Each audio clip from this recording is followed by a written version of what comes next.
Be me, Catherine. 35 years old, married to Jack for 8 years.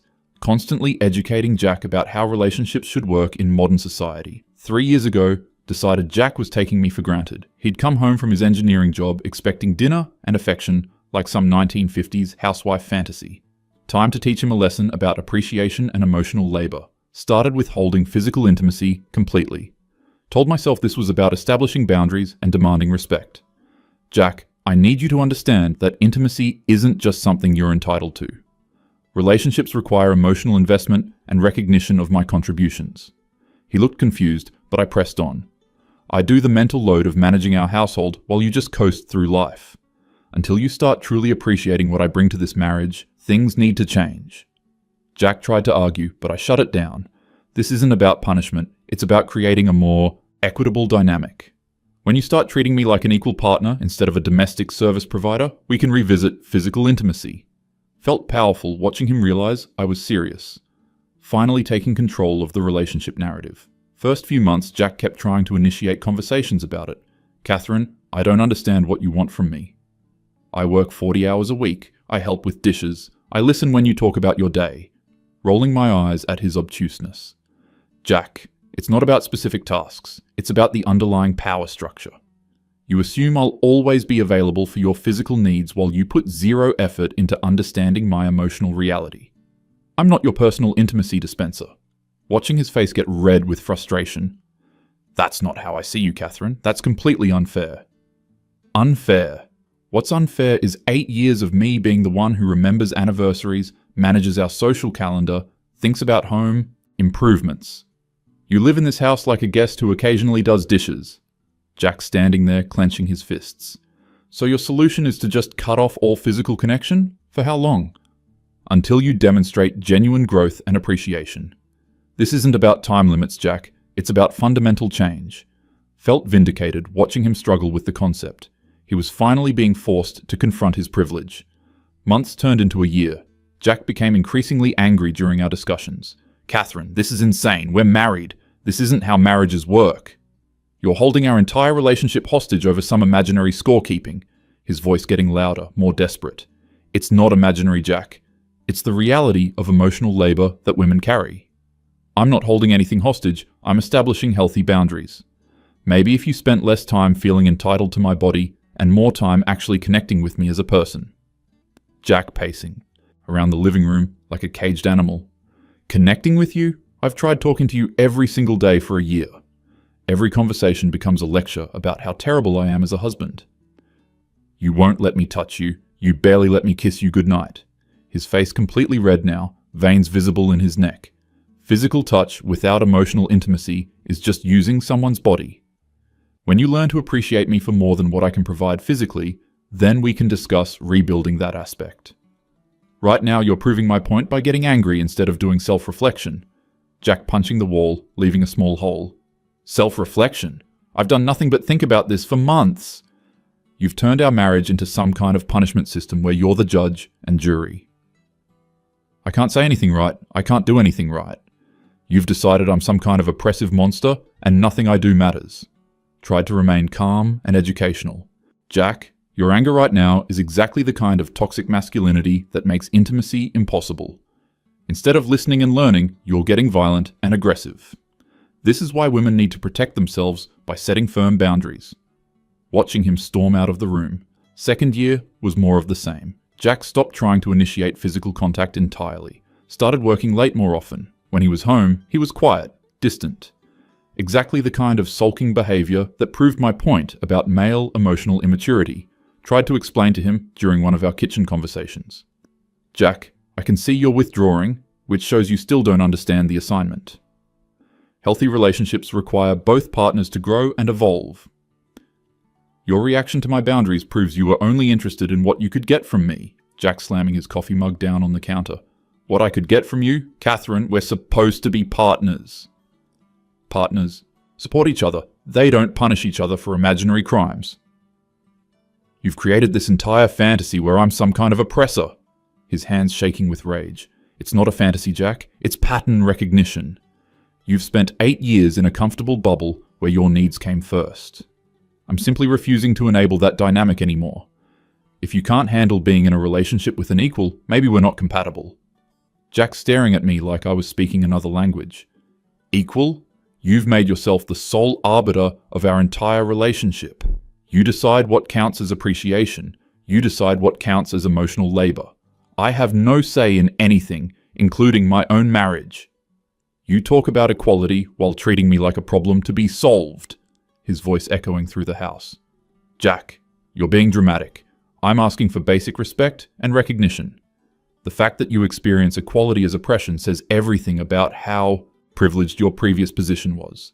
Watching him pace back and forth. When you're accustomed to being centered in everything, fairness feels like an attack. Jack stopping dead in his tracks, staring directly at me. Centered in everything? Catherine, I can't even exist in my own home without being wrong. I can't express frustration without being accused of toxic masculinity.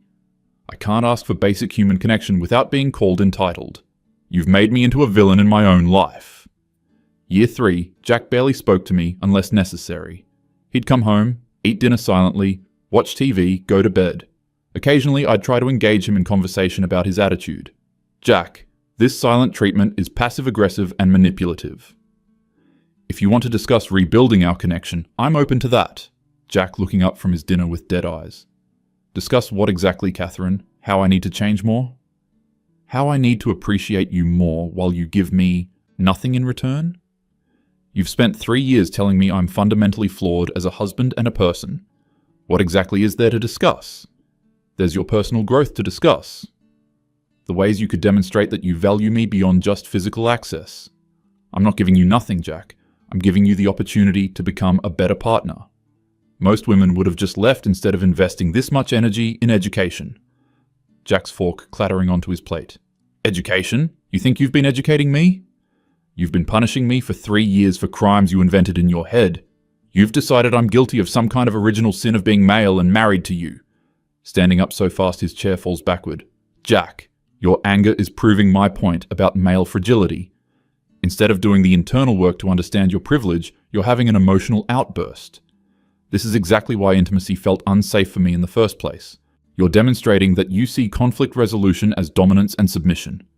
Jack standing there, breathing heavily for a full minute. Catherine, I'm done. I'm completely done with this insanity.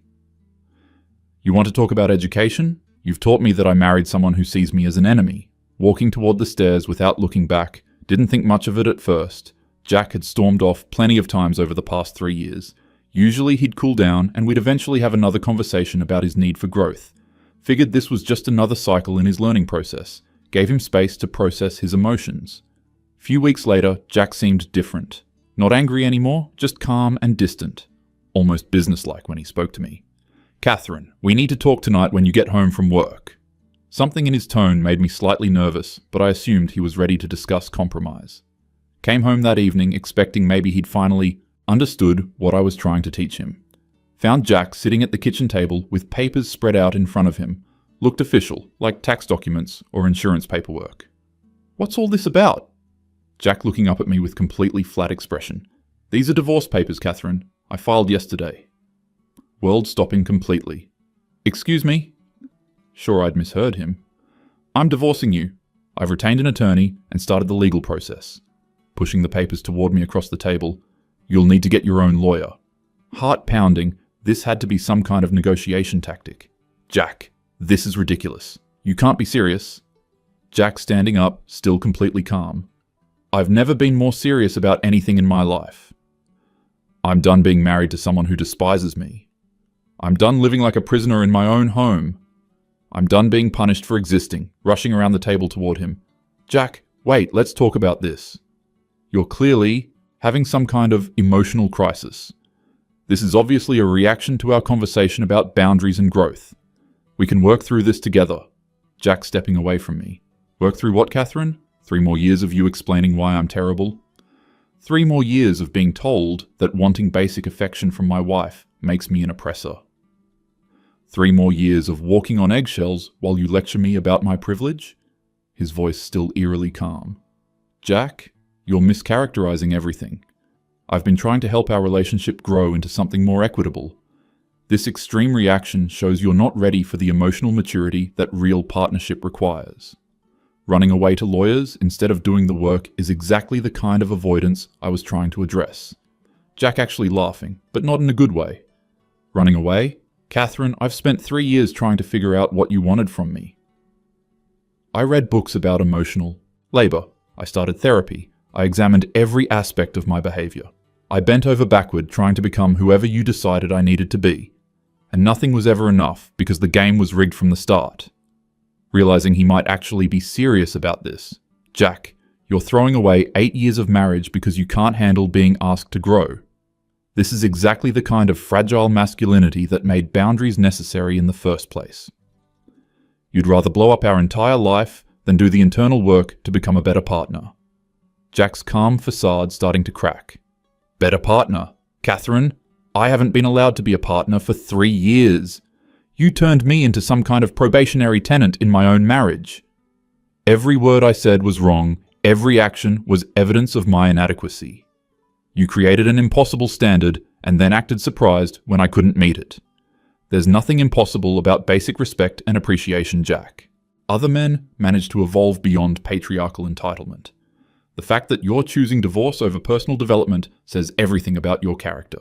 You'd rather destroy our family than examine your own behavior. Jack's voice getting louder again. Examine my behavior? What about your behavior, Catherine? What about 3 years of withholding affection to manipulate me? What about turning every conversation into a lecture about how terrible I am? What about making me feel like a monster for wanting to feel loved by my own wife? Jack, I never withheld affection. I established boundaries around intimacy. There's a difference between manipulation and requiring emotional safety. If you can't understand that distinction, then you're proving exactly why those boundaries were necessary. Watching his face get red again, Jack picking up one of the legal documents. Emotional safety? Catherine, you made me feel emotionally unsafe every single day. You criticized everything I did, questioned every motive I had. You turned our home into a hostile environment where I was constantly under surveillance. Then you call it boundaries when I finally say I'm done. Realizing I needed to take control of this situation. Jack, you're clearly having some kind of breakdown. This divorce threat is just another attempt to manipulate me into backing down, but I'm not going to be intimidated into abandoning my principles. If you want to work on our marriage, I'm still willing to guide you through that process. Jack staring at me for a long moment. Guide me? Catherine, you still don't get it. This isn't a negotiation or a threat. I don't want to work on our marriage anymore. I want out of it completely. Feeling panic starting to set in. Jack, you can't just give up on 8 years together. Marriage requires commitment and perseverance through difficult periods. This is obviously a reaction to being challenged to grow beyond your comfort zone. We can find a counselor who can help you process these feelings. Jack shaking his head. A counselor? Catherine, I've been in therapy for 2 years trying to figure out how to be good enough for you. My therapist finally helped me realize that nothing I do will ever be good enough. Because you don't want a partner, you want a project. You want someone you can constantly improve and lecture. That's completely unfair, Jack. I want an equal partner who contributes emotionally to our relationship. The fact that you interpret that as wanting a project shows how much work you still need to do. This divorce filing is just another way of avoiding accountability. Jack gathering up the papers. Avoiding accountability? Catherine, I'm taking the ultimate accountability. I'm admitting that I can't be the husband you want me to be. I'm freeing both of us from this toxic cycle. You can find someone who enjoys being constantly corrected and criticized. Following him toward the stairs. Jack, this is insane. You're destroying our life over a temporary rough patch. All couples go through periods where they need to recalibrate the relationship dynamic. You're giving up right when we were starting to make real progress. I was beginning to see some genuine growth in your understanding. Jack stopping at the bottom of the stairs. Progress? Catherine, what progress? I've been miserable for 3 years. I've felt unwanted, unappreciated, and constantly attacked. If that's your definition of progress, then we have completely different goals. Desperate now, realizing he might actually go through with this. Jack, I know it's been challenging, but that's how real change happens. You can't expect to overcome decades of socialized male privilege without some discomfort. I've been patient and supportive throughout your learning process. This reaction shows you're right on the verge of a breakthrough. Jack turning back toward me. patient and supportive, Catherine, you've been cold and judgmental for 3 years. You've withheld love and affection while demanding constant emotional labor from me. You've made me feel like a failure as a husband while offering nothing in return. That's not teaching, that's cruelty. Jack, you're being dramatic and manipulative. I've never been cruel to you. I've been honest about my needs. The fact that you experience honesty as cruelty shows how much privilege you're accustomed to. Women have been accommodating male fragility for centuries. Jack's voice reaching a roar. Male fragility? Catherine, I'm a human being who wanted to feel loved by his wife. I'm a person who tried for 3 years to meet impossible standards. I'm someone who deserves basic kindness and respect in his own home. And you turned all of that into evidence of my inadequacy as a man, trying to stay calm and rational. Jack, you're proving my point about male emotional volatility right now. This is exactly the kind of aggressive behavior that makes women feel unsafe. Instead of listening to my perspective, you're trying to intimidate me with volume and anger. This is why boundaries became necessary in the first place. Jack suddenly going completely quiet, standing there breathing heavily for several minutes. When he finally spoke, his voice was barely above a whisper. You're never going to get it, are you, Catherine? You're going to turn this into another lesson about my failures. Jack, I'm trying to help you understand why your reaction is counterproductive. If you could just step back and examine your behavior patterns, you might see how this emotional outburst proves everything I've been trying to teach you.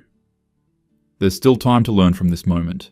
Jack walking back toward the kitchen table, picking up the divorce papers again. Catherine, these papers are real. My lawyer is real. My decision is real. This isn't a learning moment, it's an ending. Following him back to the kitchen. Jack, you can't end an 8-year marriage because you're uncomfortable with personal growth. This is exactly the kind of running away that men do when confronted with emotional responsibility. You're choosing the easy path instead of doing the hard work of becoming a better person. Jack signing one of the documents right in front of me. The easy path? Catherine, leaving you is the hardest thing I've ever done. I loved you more than anything in the world. But you convinced me that my love was just entitlement and oppression. You taught me that wanting you was evidence of my moral failure. Watching him sign paper after paper. Jack, that's not what I taught you. I taught you that love requires respect and emotional investment. You're choosing to interpret that as rejection instead of invitation to growth. This is exactly the kind of binary thinking that perpetuates relationship dysfunction. Jack looking up from the papers. Catherine, do you hear yourself right now? I'm telling you that I'm in pain and you're lecturing me about dysfunction. I'm explaining that you've broken my heart and you're correcting my interpretation. Even now, even in this moment, you can't just be human with me. Realizing I needed a different approach. Jack, I can see that you're hurting. But this pain is part of the growth process. Breaking through old patterns is always uncomfortable. If you can push through this resistance, we could have the relationship we've always wanted. Jack standing up with the signed papers. The relationship we've always wanted? Catherine, I wanted the relationship we had. I wanted to feel desired and appreciated by my wife. I wanted to come home to someone who was happy to see me. I wanted partnership, not constant evaluation. Jack, what you wanted was comfort and complacency. You wanted me to enable patterns that were unhealthy for both of us. Reals. Partnership requires constant work and examination. You're choosing familiar dysfunction over healthy challenge. Jack walking toward the front door with his papers. Catherine, I'm staying at my brother's place starting tonight. My lawyer will contact yours about the details. We can divide up belongings later when emotions aren't so high. Hand on the doorknob, rushing after him. Jack, wait, you're making a huge mistake. This is exactly the kind of impulsive decision-making that I've been trying to help you overcome. You're choosing immediate gratification over long-term relationship success. Don't throw away everything we've built together.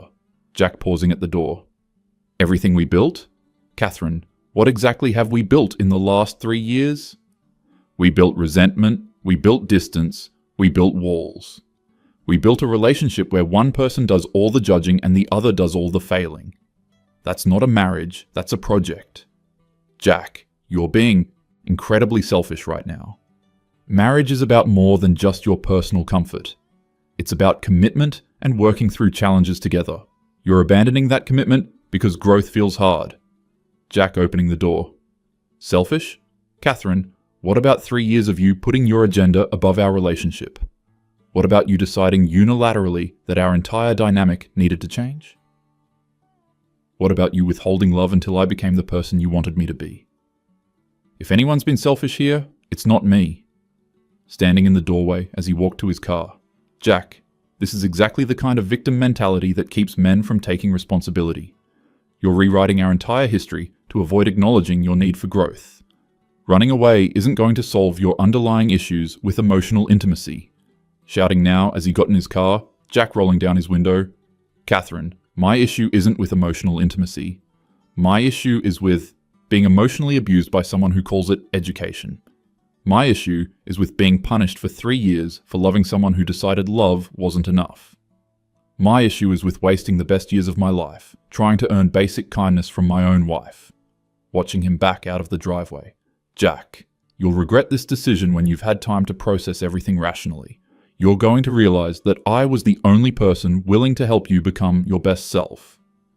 Don't come crawling back when you realize what you've thrown away. Jack pausing before driving away. Catherine, the only thing I regret is not doing this 2 years ago. I regret letting you convince me that wanting to feel loved made me a bad person. I regret believing that your cruelty was actually kindness. But I'll never regret getting my self-respect back. Standing in my empty driveway as his car disappeared. Couldn't believe he'd actually gone through with it. This was obviously just a dramatic gesture to get my attention. Probably figured I'd panic and abandon my principles. He'd be back within a week once he realized how good he had it. Spent the next few days calling and texting. Left messages explaining that I was willing to work with him on a reconciliation plan. Told him we could establish some new ground rules that might feel more comfortable for him. Offered to find a marriage counselor who could help him process his resistance to change. Jack never responded to any of my calls or messages. His brother Marcus started answering his phone. Catherine, Jack doesn't want to talk to you right now. He's asked me to tell you that all communication should go through the lawyers. He's serious about this divorce. Marcus, this is obviously just a reaction to being challenged to grow. Jack has always struggled with emotional regulation when he feels criticized. I know he's hurting, but running away isn't going to solve anything. Maybe you could help him see that this is just another opportunity for development. Marcus getting quiet for a moment. Catherine, I've watched my brother become a shell of himself over the past 3 years. I've listened to him agonize over what was wrong with him that his own wife didn't want him. I've seen him blame himself for every problem in your marriage. Honestly, I'm proud of him for finally standing up for himself. Marcus, you don't understand the full context of our situation. Jack has been resistant to examining some problematic patterns in our relationship dynamic. I've been trying to help him develop more emotional intelligence and awareness. His decision to run to divorce instead of doing the work shows exactly why intervention was necessary. Marcus's voice getting harder. Problematic patterns? Catherine, the only pattern I saw was you tearing him down constantly. Every time I talked to him, it was about something else he was doing wrong. You had him convinced that being a normal husband made him some kind of oppressor. That's not helping someone grow, that's destroying them. Realizing Jack had been manipulating his family's perception. Marcus, Jack is obviously presenting a very one-sided version of events. Healthy relationships require both partners to examine their behavior and make changes. I've been willing to do that work, but Jack has been resistant to feedback. This divorce filing is just an extreme avoidance tactic. Marcus laughing bitterly. Avoidance tactic. Catherine, he tried for 3 years to make you happy. He read every book you suggested, went to therapy, changed everything about himself. And you still treated him like he was fundamentally flawed. At some point, enough is enough. Marcus, I never treated Jack like he was flawed.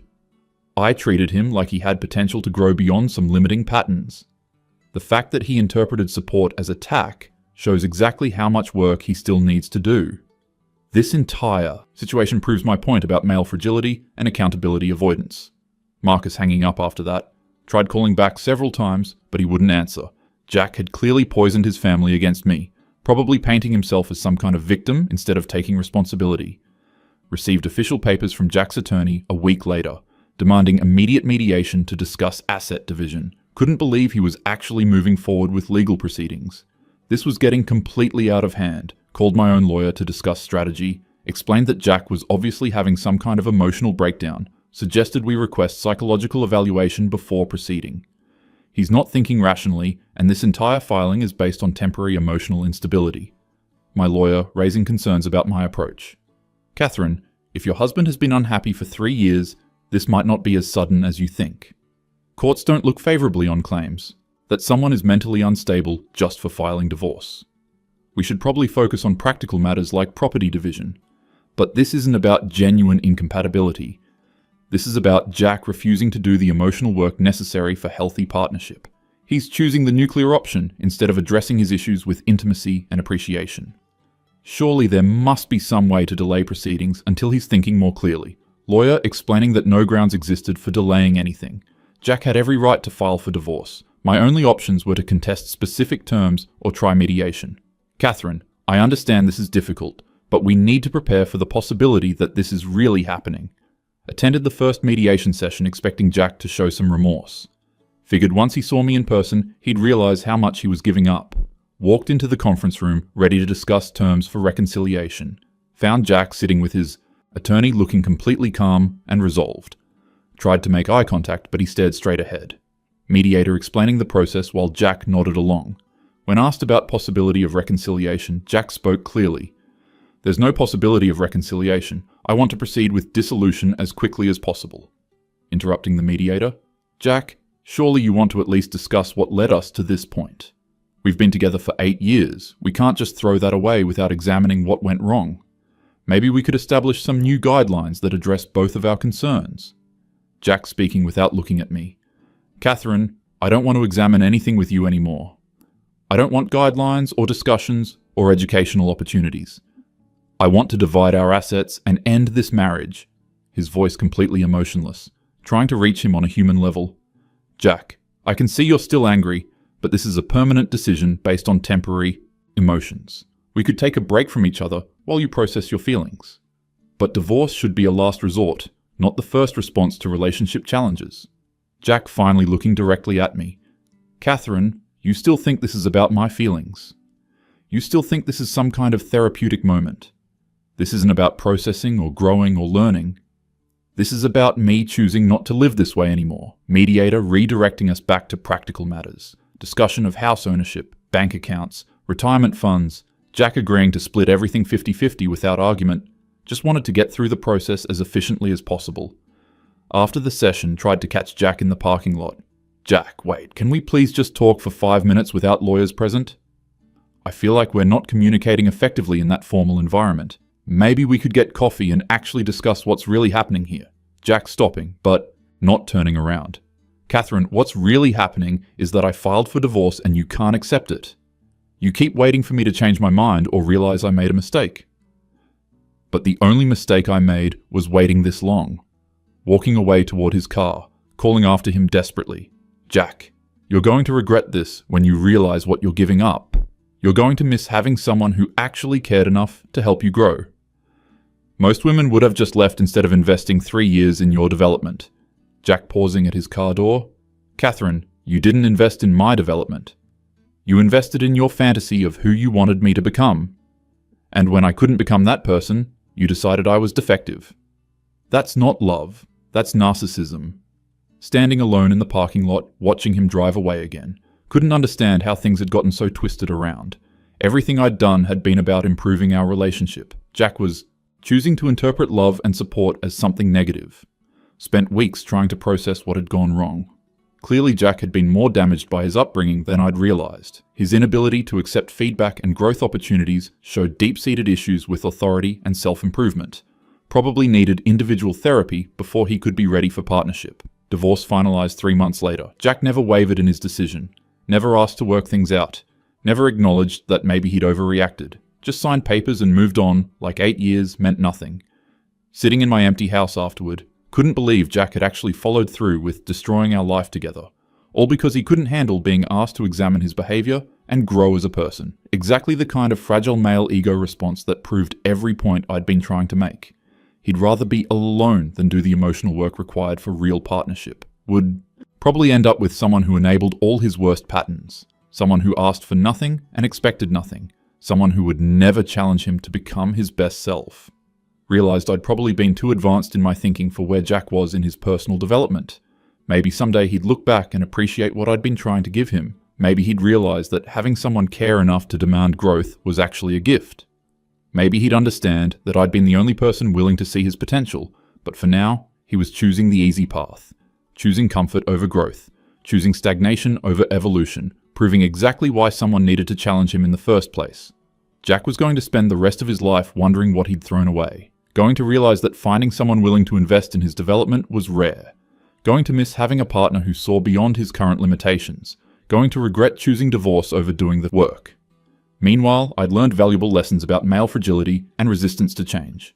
Seen firsthand how quickly men abandon relationship when asked to evolve. Understood better why so many marriages fail when women refuse to settle for less than they deserve. Gained insight into the depths of male entitlement and avoidance. Jack could have his divorce. Could have his freedom from accountability. Could have his life without anyone challenging him to grow. But he'd lost the best thing that ever happened to him. And deep down, he knew it.